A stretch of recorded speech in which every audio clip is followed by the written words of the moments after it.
G'day everyone, how you all going? Alright, I've got a couple of little updates for you today.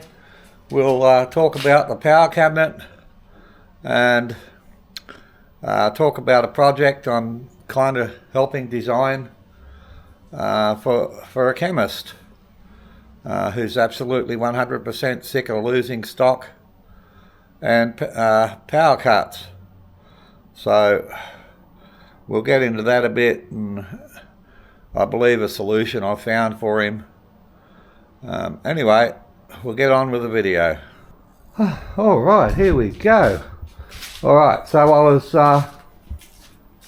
holding up this cabinet because I've been waiting for something I've got coming, and well, I don't know when it's coming. It's been held up in shipping in Germany right now.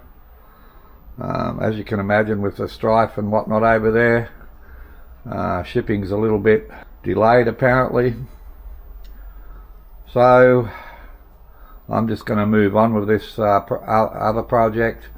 Okay, so we've been talking to the electrician and that's Wesley from West Surge, but we've been talking to Wesley and the owner of the chemist. And he actually, when I was down there, he actually said to me, Chris, I need a solution to a power problem.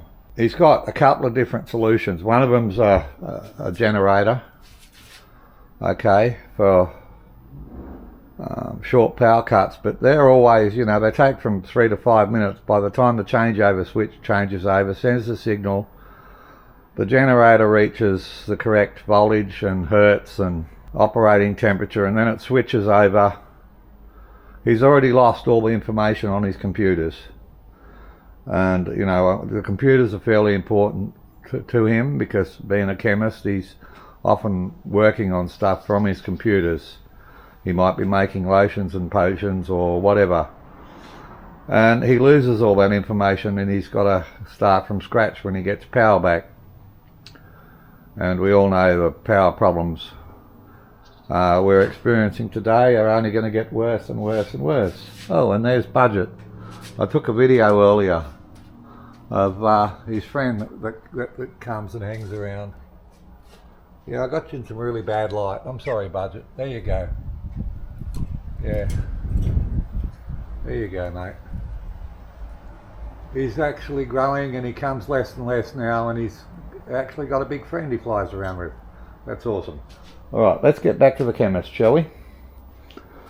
Alright, so he's got a couple of, I think he runs about 4 or 5 computers. I don't know, I'm not too sure on that. He doesn't use much electricity. He uses about 2.8 kilowatts a day on average, which is nothing. Well, he's not running much. A small freezer to keep his vaccines cold, and a fridge, and basically, yeah, I'm trying to do a video, mate, okay? I'm really trying here. No, go away. Anyway, basically, he just needs that. Now, currently, he's got a couple of small UPS machines that don't work. They're underpowered, and they're just not doing the job, and the price of those UPS machines is pretty huge to replace every 2 years, 2 or 3 years. Okay, so the second problem he's got is on 3-phase power. Alright, so I think I've come up with a solution. Alright, it all depends how much money he wants to spend, but I've got a changeover switch on order. That's going to go in a new box up here. Now, he's 3-phase, but I can only do it in single phase here. And anyway, he's got 3-phase power. So what I'm going to do is I'm going to link the switch I'm going to use with a wiring diagram. And then I'll also link a 3-phase switch with a wiring diagram, and another single phase switch with a timer. So you can actually time the power. So this is I'm doing the single phase one with the timer for those people in some states they've got 3 different power ratings, or some have even got 4, and depending on the time of day they charge different prices for that power, even though it doesn't cost them more. Yeah, it's all about, you know, inflation. Of course, inflation's greed, and we all know that power companies are very greedy, don't we, Budget? You don't have to worry about power, do you, mate? No. He's just inspecting everything here. So, when I've got all the bits and pieces, you're going to see me set it up and explain it, but I'll just give you a quick wiring diagram and the bits I'm going to be using, and it's pretty self-explanatory. What I really like about this unit is that we can still hook after installing the hybrid inverter, we can still put a generator into the generator port. So if the power's out, we can give him enough power for 3 days simply with a 10 kilowatt hour battery. But if the power's out longer than 3 days, he does have the option of a generator to charge the batteries with these inverters. So why do we have to use a changeover switch, Chris?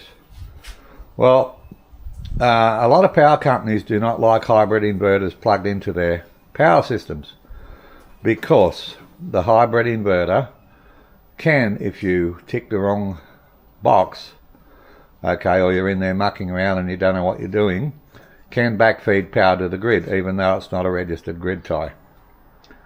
So that's why you've got to use a changeover switch, because that separates the generator from the grid, the generator or the inverter from the grid, and basically turns it into an appliance. So yeah, I mean, it's still got to be up to code and everything else like that, but it's no longer a grid tie. It's just a backup power unit, or a big house ups, if you like, that you can put solar and everything else on, and a generator on for those prolonged periods when those big towers fall over. I think some towns were without power for 2 weeks. So for the households that were sitting in the dark like cavemen for 2 weeks when those towers fell over, and that's just the start of it, because all those towers are the same age and they're all eventually going to fall over because they all get tired. They've been standing there since the 50s and 60s, you know. And they're all just going to say, well, bugger this, I'm going to have a sleep now, I've been standing here long enough. And of course the government can blame high wind and all that sort of stuff, but the fact is, when the towers were put up, they were built to withstand those sorts of winds. And it's got nothing to do with climate change. It's all comes down to the power companies and the governments using the power companies as a milk cow, spending the money that they should have been spending on maintenance. You know, on flights overseas, Christmas parties, all that sort of stuff.